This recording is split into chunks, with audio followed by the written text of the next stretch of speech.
Assalamualaikum warahmatullahi wabarakatuh. Semoga kita diberikan yang baik-baik dan terbaik buat kita semua di dunia dan akhirat. Amin amin ya robbal alamin. Selanjutnya Abu Nawas berjudul permintaan yang tidak pernah ada. Suatu pagi yang cerah di kerajaan Baghdad, Abu Nawas sedang duduk santai di halaman rumahnya. Angin berhembus sejuk, dan suara burung berkicau menambah ketenangan hari itu.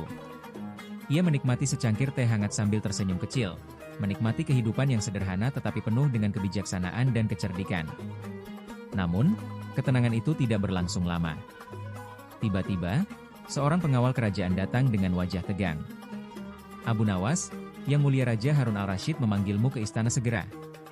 Ini adalah perintah langsung, kata sang pengawal dengan nada mendesak. Abu Nawas mengangkat alisnya. Ia sudah sering dipanggil ke istana, biasanya karena raja ingin mengujinya atau karena ada masalah yang hanya bisa ia pecahkan. Namun, kali ini, nada serius di suara pengawal itu membuatnya sedikit penasaran. Tanpa banyak bertanya, ia segera berangkat menuju istana, diiringi oleh pengawal tersebut. Sesampainya di istana, Abu Nawas melihat Raja Harun al-Rasyid duduk di singgasananya dengan wajah yang tidak biasa, campuran antara penasaran dan sedikit licik. Di sekelilingnya, para wazir dan pejabat kerajaan berdiri dengan penuh perhatian. Raja tersenyum tipis dan berkata, Abu Nawas, kali ini aku memiliki tugas yang sangat sulit untukmu. Abu Nawas membungkuk hormat dan menjawab, apapun yang Baginda perintahkan, hamba akan mencoba yang terbaik untuk melaksanakannya.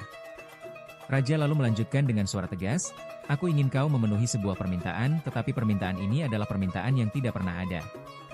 Ruangan itu langsung menjadi sunyi. Para pejabat mulai berbisik-bisik. Beberapa dari mereka tersenyum licik, berpikir bahwa kali ini Abu Nawas pasti akan gagal. Abu Nawas sendiri tidak menunjukkan tanda-tanda panik. Ia hanya mengangguk pelan, lalu menggaruk janggutnya sambil berpikir. Permintaan yang tidak pernah ada? Bagaimana aku bisa memenuhi sesuatu yang bahkan tidak pernah diminta? Pikirnya. Namun, alih-alih terburu-buru menjawab, Abu Nawas tersenyum dan berkata, Baginda, bolehkah hamba meminta waktu sehari untuk menyelesaikan tugas ini? Raja mengangguk, dan dengan penuh rasa penasaran, ia membiarkan Abu Nawas pergi untuk memikirkan solusi dari teka-teki aneh ini. Abu Nawas berjalan-jalan di pasar sambil merenung. Ia melewati para pedagang yang sibuk menawarkan dagangan mereka, anak-anak yang berlarian dengan riang, dan orang-orang yang bernegosiasi dengan suara keras. Bagaimana aku bisa memenuhi sesuatu yang tidak ada? Bagaimana cara membuktikan bahwa sesuatu yang tidak pernah diminta bisa diserahkan? Pikirnya berulang kali. Lalu, ia melihat seorang pria tua yang tampak kebingungan di dekat toko rempah-rempah. Abu Nawas mendekatinya dan bertanya, ada apa, Pak Tua? Orang tua itu menghela napas. Aku diminta membeli rempah tertentu oleh istriku, tetapi aku lupa namanya. Aku bahkan tidak yakin apakah permintaan itu benar-benar ada atau hanya ada di pikiranku. Abu Nawas langsung tersenyum lebar. Ia baru saja menemukan jawaban dari teka-teki raja. Keesokan harinya, Abu Nawas kembali ke istana dengan penuh percaya diri.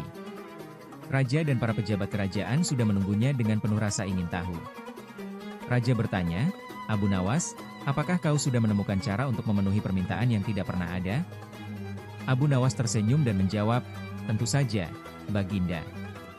Hamba sudah menyiapkan permintaan yang tidak pernah ada ini. Ia lalu membuka kedua tangannya lebar-lebar, seolah-olah sedang menyerahkan sesuatu yang tak terlihat. Semua orang di ruangan itu menatapnya dengan bingung. Raja mengerutkan kening dan bertanya, apa maksudmu, Abu Nawas? Abu Nawas menjelaskan dengan tenang, Baginda, karena permintaan itu tidak pernah ada, maka inilah hasilnya, sesuatu yang tidak pernah diminta, dan tidak pernah ada. Karena hamba tidak pernah menerima permintaan yang jelas, maka hamba telah memenuhi permintaan tersebut dengan tidak memberikan apapun. Ruangan itu kembali sunyi. Semua orang mulai berpikir keras, mencoba memahami logika Abu Nawas. Lalu, Raja Harun al-Rasyid tertawa terbahak-bahak. Luar biasa. Abu Nawas, kau benar-benar orang yang paling cerdik di kerajaanku, katanya sambil bertepuk tangan. Para wazir yang sebelumnya berharap Abu Nawas gagal, kini hanya bisa terdiam dengan wajah masam. Seperti biasa, Abu Nawas berhasil lolos dari tantangan raja dengan kecerdikannya. Ia tidak hanya berhasil menjawab teka-teki yang tampaknya mustahil, tetapi juga memberikan pelajaran berharga kepada semua orang. Terkadang, pertanyaan yang rumit tidak memerlukan jawaban yang rumit, tetapi cukup dengan cara berpikir yang cerdik. Dan begitulah, Abu Nawas kembali ke rumahnya dengan senyuman puas di wajahnya, siap untuk menghadapi tantangan lain yang mungkin datang di hari berikutnya. Pelajaran moral dari kisah ini. Terkadang, jawaban terbaik adalah yang paling sederhana. Jangan terjebak dalam sesuatu yang tidak jelas, gunakan kecerdasan untuk memahami maksud sebenarnya. Logika yang tepat bisa mengalahkan tantangan yang tampak mustahil.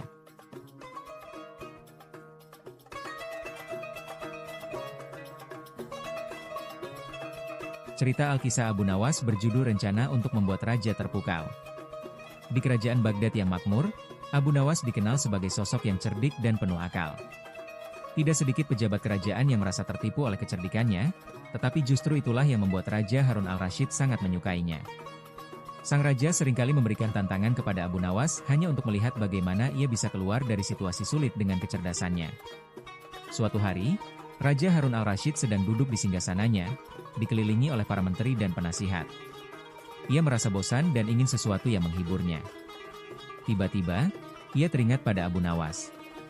"Panggil Abu Nawas ke hadapanku," perintah raja. Tidak lama kemudian, Abu Nawas pun datang dan memberi hormat. "Abu Nawas," kata raja dengan senyum penuh arti, "aku ingin melihat apakah kau benar-benar secerdik yang orang-orang katakan. Aku menantangmu untuk membuatku terpukau dalam waktu 3 hari. Jika kau berhasil, aku akan memberimu hadiah besar. Tetapi jika kau gagal, kau harus menerima hukuman." Para menteri yang hadir langsung berbisik-bisik. Mereka penasaran apa yang akan dilakukan Abu Nawas kali ini. Abu Nawas, dengan senyumnya yang khas, menundukkan kepala dengan hormat dan menjawab, "Baiklah, Baginda. Berikan aku waktu 3 hari, dan aku akan memastikan bahwa Baginda akan terpukau." Raja mengangguk, dan Abu Nawas pun segera meninggalkan istana untuk merancang sesuatu yang luar biasa. Pada hari pertama, Abu Nawas pergi ke pasar dan membeli selembar kertas berkualitas tinggi serta tinta emas. Ia menulis sebuah surat misterius dengan huruf-huruf yang terlihat seperti kode rahasia. Setelah selesai, ia menyuruh seorang anak kecil untuk mengantar surat itu langsung ke istana dan memberikannya kepada raja. Ketika raja menerima surat itu, ia mengerutkan kening. Huruf-huruf yang tertulis tampak aneh, tidak seperti bahasa yang biasa ia baca. "Siapa yang mengirim surat ini?" tanyanya. "Dari Abu Nawas, Baginda," jawab pelayan yang membawa surat itu. Raja mencoba membaca tulisan itu tetapi tidak memahami maksudnya.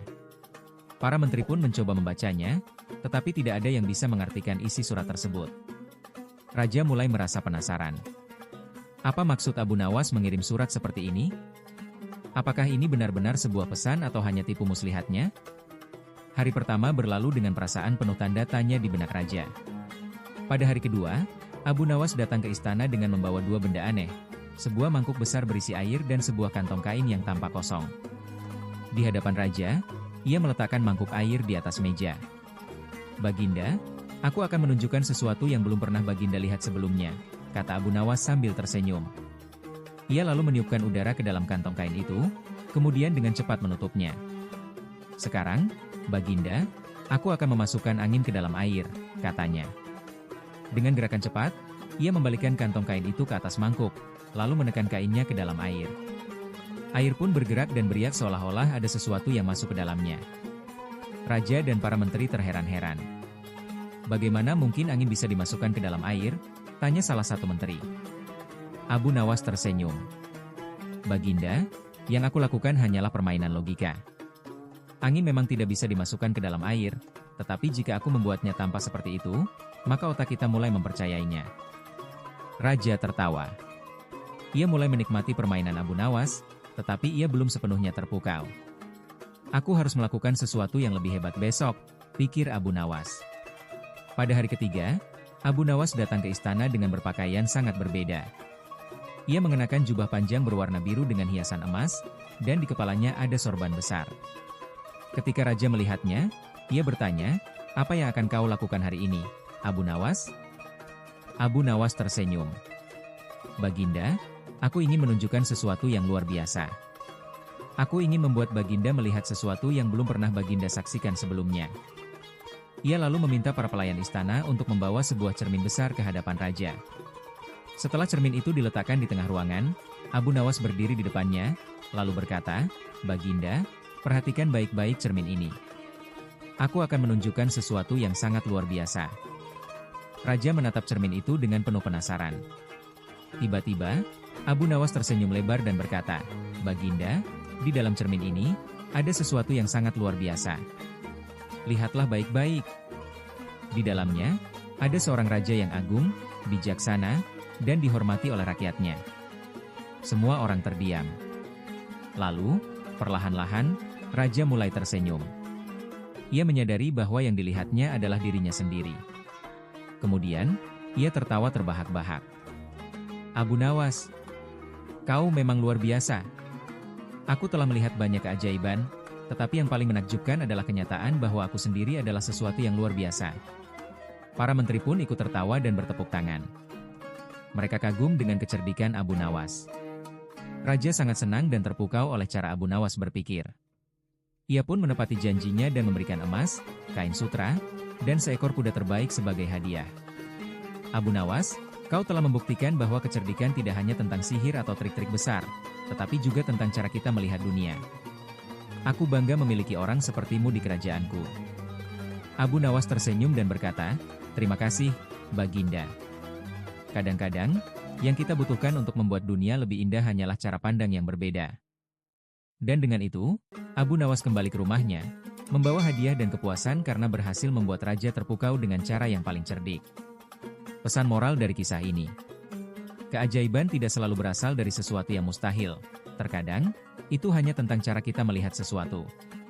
Orang cerdas tidak harus menggunakan trik besar, cukup dengan ide sederhana yang membuat orang berpikir. Humor dan kecerdikan bisa mengubah cara pandang seseorang terhadap dunia.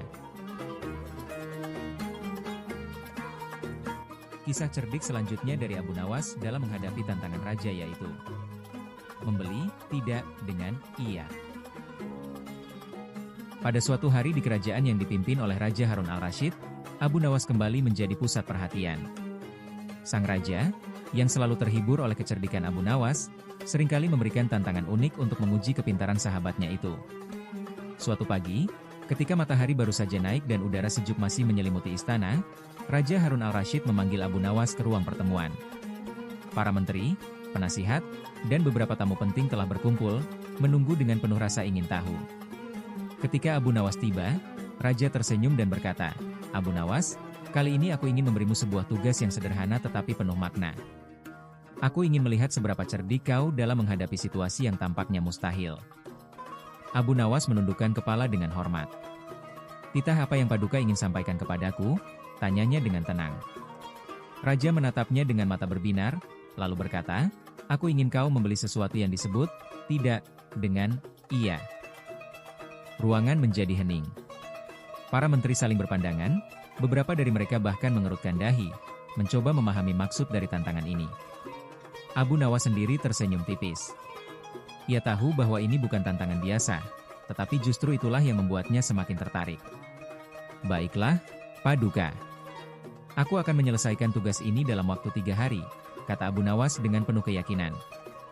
Raja mengangguk puas dan memberinya sekantong emas sebagai modal untuk menjalankan misinya.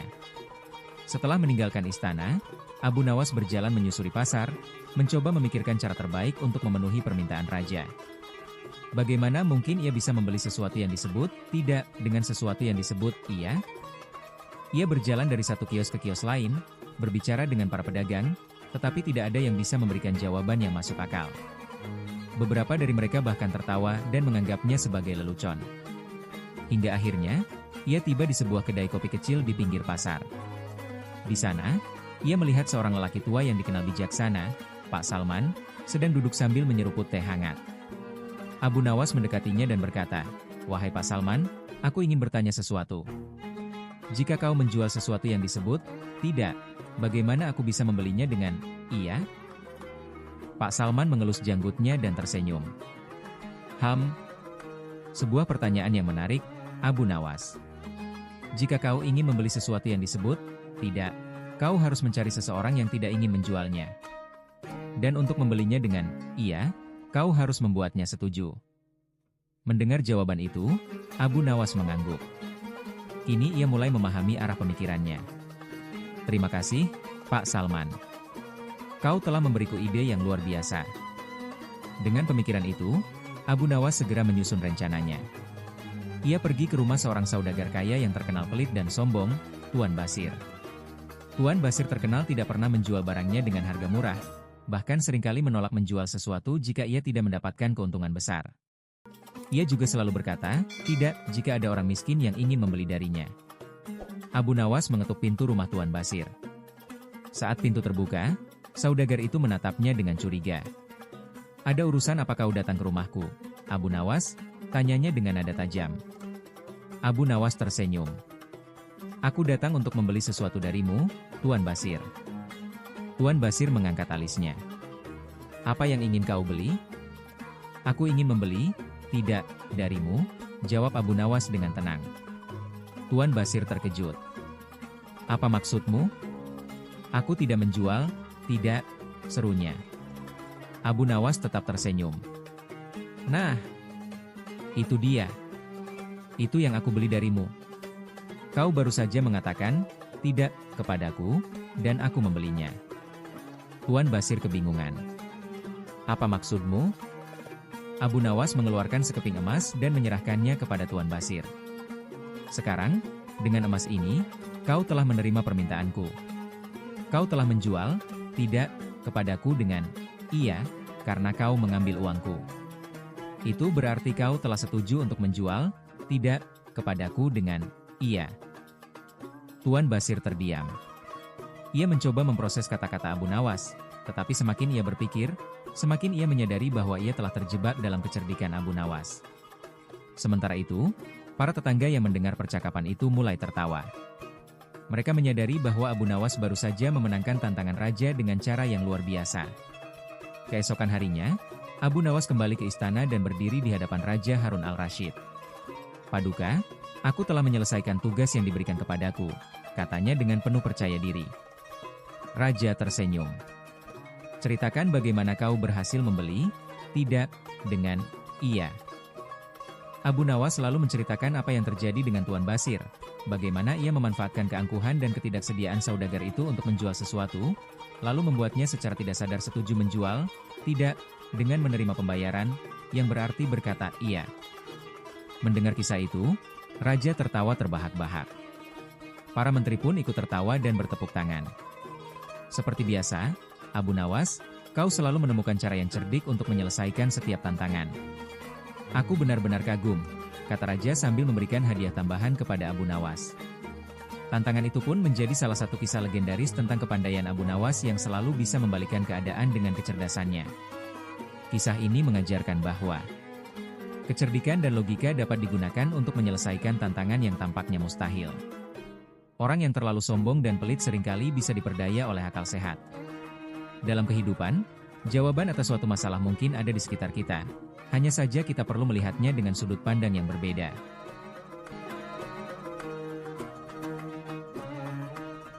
Kisah humor selanjutnya yaitu Abu Nawas menemukan pohon uang. Pada suatu pagi yang cerah di kota Baghdad, Abu Nawas bangun dengan semangat yang berbeda dari biasanya. Hari itu, ia tidak memiliki rencana besar atau permasalahan yang harus dipecahkan, tidak ada tantangan dari Raja Harun al-Rasyid, dan tidak ada saudagar licik yang mencoba menipunya. Semua terasa tenang dan damai. Setelah menikmati sarapan sederhana, ia berjalan keluar dari rumahnya, menikmati udara segar. Ia berjalan tanpa tujuan, menyusuri jalanan berdebu yang mulai ramai dengan aktivitas pagi. Para pedagang mulai membuka toko mereka, anak-anak berlarian di ganggang kecil, dan para ibu sibuk menawar harga di pasar. Namun, ia tidak tahu bahwa hari itu akan menjadi hari yang penuh kejadian tak terduga, hari di mana ia menemukan sesuatu yang sangat luar biasa. Saat berjalan ke arah hutan kecil di pinggiran kota, Abu Nawas merasa ingin mencari tempat sepi untuk merenung. Ia seringkali menghabiskan waktu di tempat-tempat tenang, memikirkan ide-ide cerdik atau sekadar menikmati ketenangan alam. Saat memasuki hutan, ia melihat sesuatu yang aneh. Di tengah pepohonan biasa, ada satu pohon yang berbeda. Daunnya tampak lebih hijau dari yang lain, batangnya lebih kokoh, dan yang lebih mengejutkan, di antara ranting-rantingnya bergelantungan benda-benda berkilauan seperti koin emas. Dengan hati-hati, Abu Nawas mendekati pohon itu. Ia mengucek matanya, memastikan bahwa ia tidak sedang berhalusinasi. Ketika ia meraih salah satu daun yang bergelantungan, ternyata itu benar-benar sepotong uang emas. Ia terdiam sejenak, memeriksa sekelilingnya, lalu tertawa kecil. Subhanallah, aku menemukan pohon yang tidak biasa. Jika ini nyata, maka aku tidak perlu lagi bekerja keras seumur hidup. Dalam pikirannya, Abu Nawas segera membayangkan bagaimana jika ia memetik semua uang itu dan menjadi orang terkaya di Baghdad. Ia bisa membeli rumah besar, berpakaian mewah, dan menikmati makanan lezat setiap hari. Namun, sebelum ia melakukan itu, ia berhenti dan berpikir. Mengapa pohon ini ada di sini? Apakah ini sebuah keajaiban ataukah ujian? Ia duduk di bawah pohon itu, mengamati sekitarnya, berpikir dengan hati-hati. Jika ia mengambil semuanya, maka mungkin orang lain tidak akan mendapat manfaatnya. Namun, jika ia meninggalkannya begitu saja, bukankah itu juga aneh? Ia memutuskan untuk mengambil beberapa koin saja, cukup untuk memenuhi kebutuhannya hari itu, lalu pergi kembali ke kota. Ia ingin menguji sesuatu. Setelah kembali ke kota, Abu Nawas menggunakan koin emas yang ia ambil untuk membeli makanan dan beberapa keperluan. Namun, sesuatu yang aneh terjadi. Saat ia mencoba membayar, sang pedagang menatapnya dengan curiga. Abu Nawas, dari mana kau mendapatkan koin emas ini? Tanya sang pedagang. Aku menemukannya di hutan, jawab Abu Nawas jujur. Sang pedagang menggelengkan kepala. Ini bukan koin biasa.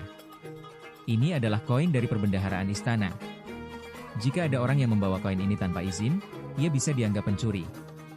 Abu Nawas terkejut. Ia tidak mencuri koin itu. Tetapi bagaimana mungkin koin dari istana bisa tergantung di pohon di tengah hutan? Ia segera kembali ke pohon itu dan mencoba mencari tahu lebih lanjut. Ia mengamati batangnya, melihat sekelilingnya, dan akhirnya menemukan sesuatu yang tersembunyi di balik semak-semak, seorang pencuri yang sedang tertidur. Ternyata, pencuri ini telah mencuri koin-koin emas dari istana dan menyembunyikannya di pohon untuk mengelabui penjaga.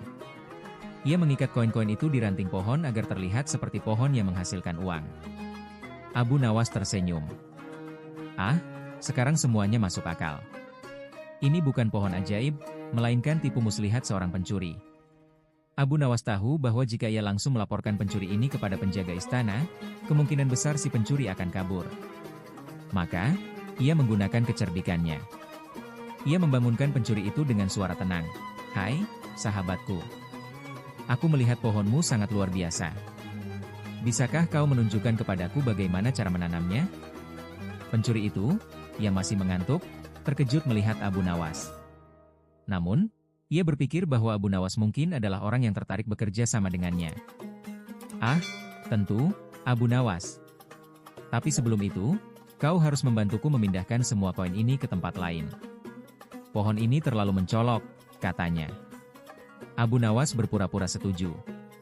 Ia membantu sang pencuri mengumpulkan semua koin emas itu ke dalam kantong besar. Setelah kantong penuh, ia berkata, kau pasti lelah. Bagaimana kalau aku yang membawanya sementara kau istirahat dulu? Pencuri itu, yang masih mengantuk, mengangguk dan kembali duduk. Abu Nawas langsung berlari dengan kantong koin emas itu menuju istana. Sesampainya di istana, Abu Nawas segera menemui Raja Harun al-Rashid dan menceritakan semuanya. Para penjaga istana segera dikirim untuk menangkap pencuri yang masih tertidur di hutan. Raja sangat kagum dengan kecerdikan Abu Nawas. Sekali lagi, kau telah menyelamatkan perbendaharaan kerajaan. Apa yang kau inginkan sebagai hadiah? Abu Nawas tersenyum. Aku hanya ingin satu permintaan, Baginda. Jika suatu hari nanti aku menemukan pohon uang yang benar-benar ajaib, izinkan aku menikmatinya tanpa gangguan. Raja tertawa mendengar jawaban itu. Baiklah, Abu Nawas. Tapi untuk saat ini, mari kita rayakan kemenangan ini. Kesimpulan dan pelajaran moral. Hari itu, Abu Nawas kembali ke rumahnya dengan hati puas. Ia tidak mendapatkan pohon uang ajaib, tetapi ia telah membuktikan bahwa akan lebih berharga daripada emas. Dari kisah ini, kita bisa belajar beberapa hal. Jangan mudah tergoda oleh sesuatu yang tampak terlalu baik untuk menjadi kenyataan. Kecerdikan dan akal sehat lebih bernilai daripada harta yang diperoleh dengan cara curang. Setiap keajaiban yang tidak masuk akal patut diselidiki lebih lanjut sebelum dipercaya. Dan sejak hari itu, Abu Nawas tetap menjadi sosok yang dihormati, bukan karena kekayaannya, tetapi karena kebijaksanaan dan kecerdikannya.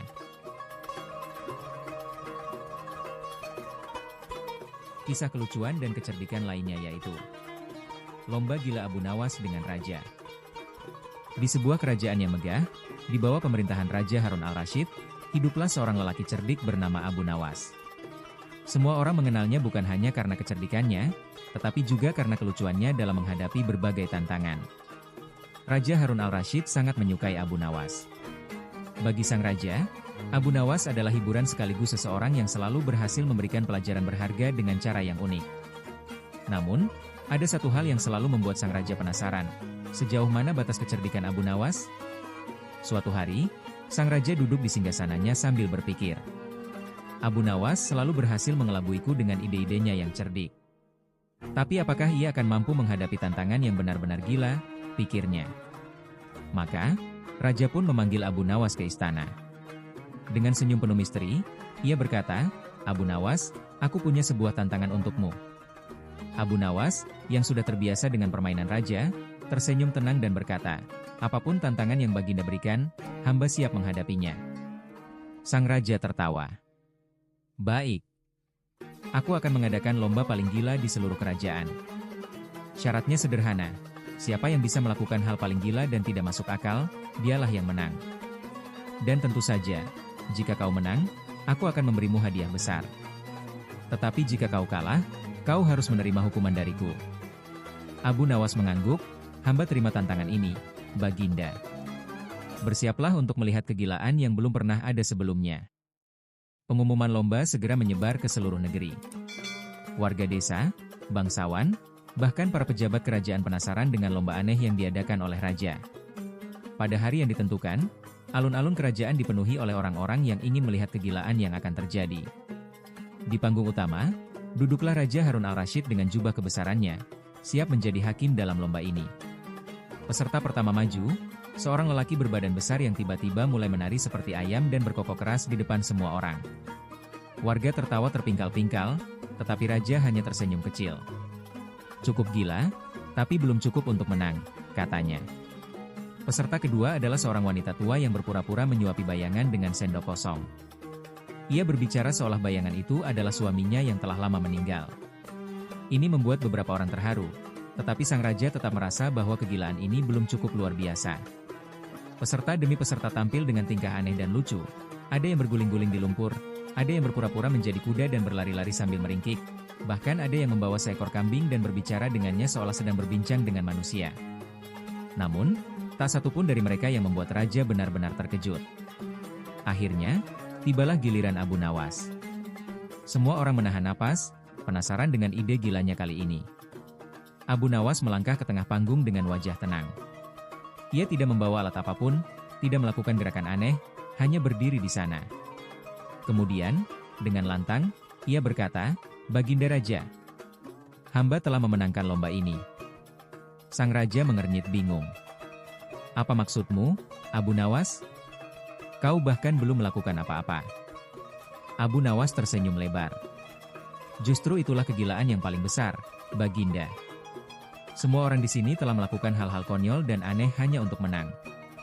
Tetapi aku menang tanpa melakukan apa-apa. Bukankah ini yang paling gila dari semuanya? Orang-orang terdiam sejenak, lalu tiba-tiba suara tawa menggema di seluruh alun-alun. Para pejabat kerajaan pun tertawa sampai menepuk-nepuk pahanya. Sang raja terkejut, tetapi kemudian ia ikut tertawa terbahak-bahak. Abu Nawas, kau benar-benar gila. Aku mengadakan lomba untuk melihat kegilaan, dan kau justru menang dengan cara yang paling tidak masuk akal. Aku mengaku kalah. Karena berhasil memenangkan lomba dengan cara paling cerdik, sang raja memberikan Abu Nawas sekantong emas dan seekor kuda terbaik di kerajaan. Namun, sebelum pergi, Abu Nawas kembali tersenyum dan berkata, Baginda, karena ini lomba gila, bolehkah hamba meminta satu hal yang lebih gila lagi? Sang raja mengangkat alis, apa itu, Abu Nawas? Abu Nawas menjawab, hamba ingin hadiah tambahan, hamba ingin Baginda melompat 3 kali di atas panggung ini sambil menari seperti monyet. Orang-orang langsung tertawa. Sang raja awalnya ingin menolak, tetapi karena ia tidak mau kalah dalam lomba gila ini, ia akhirnya melompat 3 kali sambil menari seperti monyet di depan rakyatnya. Semua orang tertawa lebih keras lagi. Hari itu menjadi hari paling lucu dalam sejarah kerajaan. Setelah acara selesai, Abu Nawas pulang dengan kantong emas dan kuda barunya. Sementara itu, raja masih terkekeh sendiri, merasa puas karena telah menemukan orang yang bisa mengalahkannya dengan kecerdikan luar biasa. Pelajaran moral dari kisah ini. Kadang, yang paling sederhana adalah yang paling luar biasa. Kecerdasan lebih kuat daripada usaha yang sia-sia. Terkadang, hidup harus dinikmati dengan sedikit kegilaan dan tawa.